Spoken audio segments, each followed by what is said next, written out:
Hey everyone, Phobos here, coming out with another build demonstration, and this time it's for the Soul Mantle Righteous Fire Chieftain.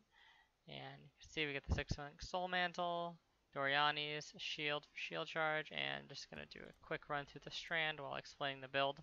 So basically, this build takes advantage of the Soul Mantle's 50% totem HP, and because that boosts the damage of Righteous Fire so much, you get insane Righteous Fire damage on your totems. And that's pretty much the long and the short of it. You also kind of make use of the extra totem perk by not taking Ancestral Bond from the tree. You just save some points that way, and it's not really necessary, so... Yeah, as you can see, kind of doing this in the wrong order here, but we use Mind Over Matter, and health for defenses basically, as well as a bunch of endurance charges.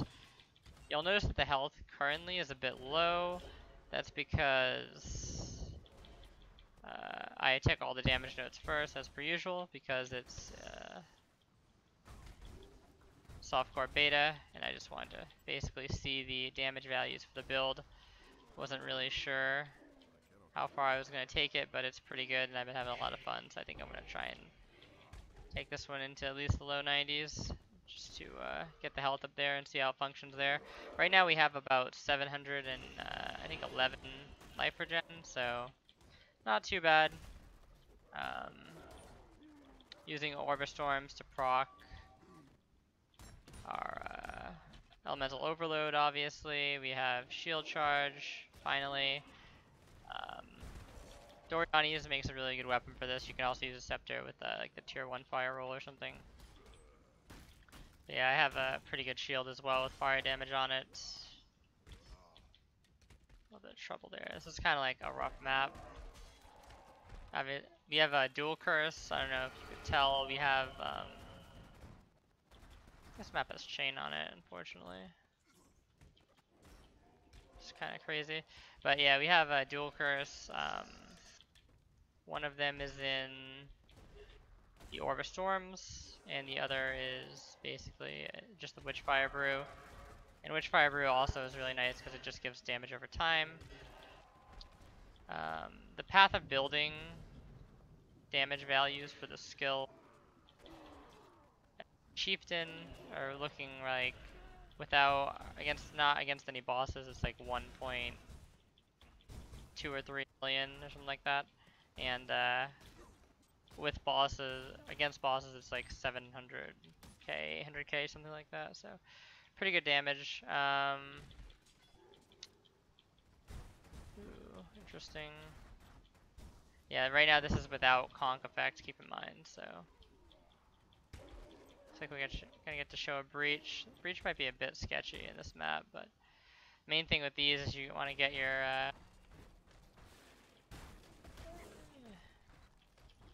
Rallying Cry up here. The reason why we're using Rallying Cry is as mana regen, basically. Also tossing out some Shock Ground, so we can do a bit more damage. Also want to keep your Overload up as much as possible, as well as... So I like to play the breach sort of defensively at first, and then I move into positions as... don't talk if you can for a second. Yeah, I just play it defensively at first, and then move into better positions. It seems like a lot of the breaches I've been encountering, I don't know if it's because of the pack size of the maps or whatever, they're just like really dense right off the bat. You have to be somewhat careful with Righteous Fire, because there's a little bit of delay on the totem activation, so you can't just like push like a monkey. So this will be the boss. Hopefully we'll get some charges back here. Also not using optimal health flasks, but I'll just show the Righteous Fire. I mean, I'll show the increased conk effect rather, so.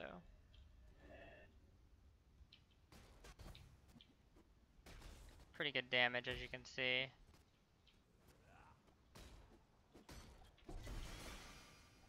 Nothing too special, but okay, so that's pretty much demonstrations, talk a little bit more about the build, trying to go over anything I missed. Running Vault Lightning Trap, running Shield Charge, obviously. We covered the Rallying Cry, and we can go over the other totems. So the build uses Scorching Ray Totem and Searing Bond Totem as well. Now this is because for Scorching Ray Totem, for Righteous Fire Totem, both totems don't do overlapping damage on the same target, which means that having two totems is sort of useless, aside from the actual just the clear speed benefit. So in order to take advantage of this on single target, I run a Scorching Ray Totem, and what Scorching Ray Totem does is it provides a little extra DPS, but more than that, it's really there to debuff them in terms of the fire resist. I'm kind of playing around with whether I want to run faster casting on it for it to get the stacks up faster, or just continue to use all the mores that I already have in it. I have Scorching Ray, Rapid Decay, Burning Damage, and the Spell Totem, obviously. And you can also throw a Searing Bond on top there. I have that right now, Elemental Focus, Burning Damage Support, Searing Bond, and Rapid Decay.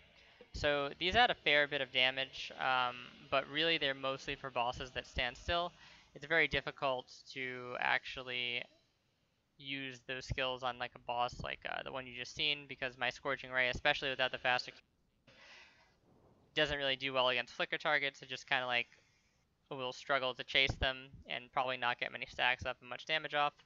So I just concentrate on staying alive, making sure the lightning trap hits, because that with the conk effect, Righteous Fire does majority of the damage.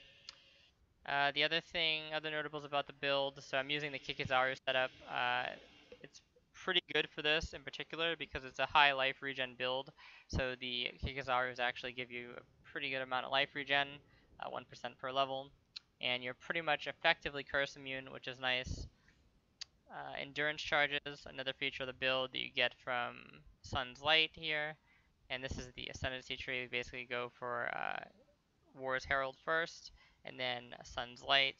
And War's Herald is nice just because the totems like never die. Well, they'll never really die generally because they have a bunch of armor. They have a ton of health because you basically scale into totem health, and they reflect damage, which is nice. I believe that the reflect also procs a taunt, so the Righteous Fire will not taunt, but when the mob hits the totem and the totem reflects damage to them, that's considered a hit, I believe, so the totem has a 20% chance to taunt at that point. So you get a little bit of use out of the taunt, but not entirely. You can also use something like a decoy totem on bosses if you're afraid of them, because like I said, both totems don't do damage, so you really only need one active.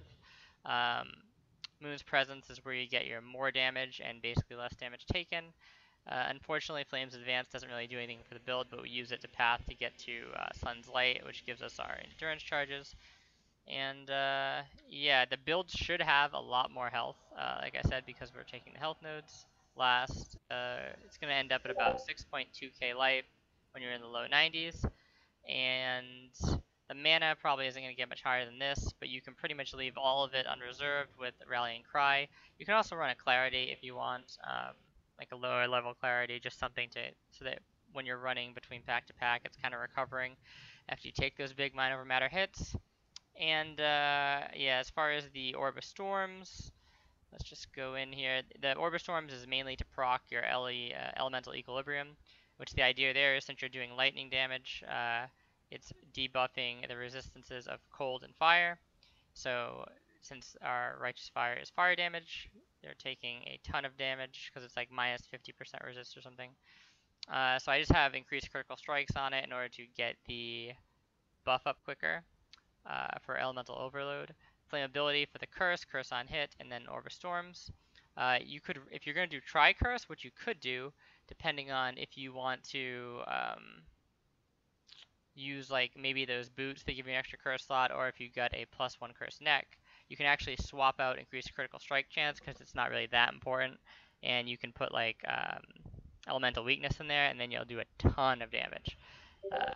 So yeah, And I'm going to be making a more in-depth guide on this, obviously, but another way you can build this just really quick is Berserker. Have you seen this clip? And if you build it as Berserker, hold on one sec. If you build it as Berserker, then you just do 40% more damage, but you take 10% more damage, and you have no way to recoup the 6% less damage taken that you'd normally be able to do by speccing into that node in Berserker, because with Totem Righteous Fire, you don't actually kill anything, so you can never proc that. So that's the alternate version of the build, but a little bit more risky, a lot more damage. I think it caps out at like 1.5 mil, 1.6 mil with Conk Effect and everything like that. So, but yeah, that's pretty much it. Any questions or anything like that, feel free to leave it in the comments, and see you guys later.